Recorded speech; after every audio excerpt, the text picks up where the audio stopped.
How does it feel to have won this award tonight?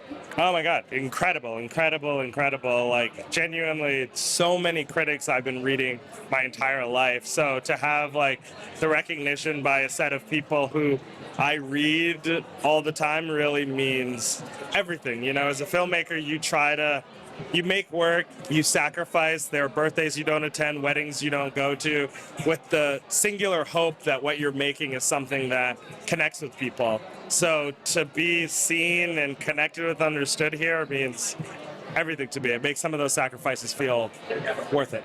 And for people who haven't seen Nickel Boys, I think one of the things that's really stood out about the film is the way it's shot. Can you talk us through that a bit? And what was your approach as a cinematographer on this film? Of course. So the movie itself is shot completely from the point of view of the two characters that are living through it. And so for RaMell Ross, the director, and I, it was really this question of not just how do we show what it looks like to see, but how do we create an image that shows what it feels like to see. So the way we would talk about it was almost trying to create a sentient image. So a camera or an image that almost felt like an organ inside the body, a way of being able to show the boys this world almost as if they were documentarians filming their own world. So that was kind of a lot of the kind of fundamental approach, which of course had a lot of technical consequences to that decision of like being able to build and in some cases engineer some of these apparatuses from scratch to be able to capture some of those perspectives. But it truly was such an incredible, incredible experience as a cinematographer. I think that, you know, the greatest gift a director can give us is asking us to unlearn everything that we think we know about the form. So for that, you know, I'm forever grateful for RaMell asking me on this project.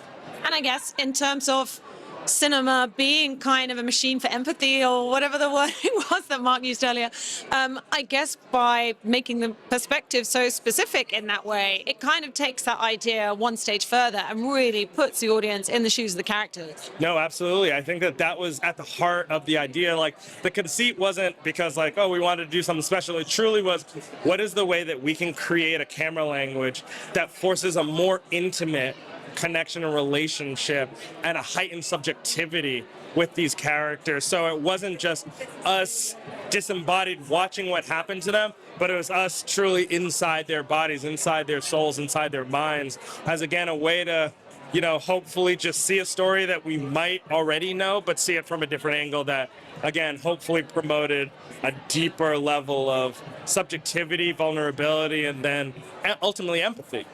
And what do you hope people take away from watching the film in that sense? For me, I hope that it just allows spending 2 hours watching this film in the point of view perspective allows the souls and minds of these boys to sit inside our bodies for 2 hours. And maybe that just means that they get to live for 2 more hours inside of our psyche. So, you know, I hope for that. I hope that it's two ways that, you know, we get to have an empathetic experience, kind of being able to think more deeply about their position living in the Jim Crow South, and also that they get to sit inside of our bodies and our vessels for a little bit of time, since it was something that was based on a true story, that, you know, some of these souls can exist again, even if for only 2 hours and 20 minutes.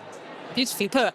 And, you know, how do you see the cinema landscape, the health of the cinema industry right now in terms of representation, diversity of stories, looking at the awards here tonight, the films that are kind of being nominated for Oscars, et cetera, et cetera. Do you still feel like we've got a way to go in terms of representation? You know, I think that there's no single ecosystem in nature that works homogeneously. Like, biodiversity is necessary for every system to strive. It's what pushes evolution, it's what pushes innovation.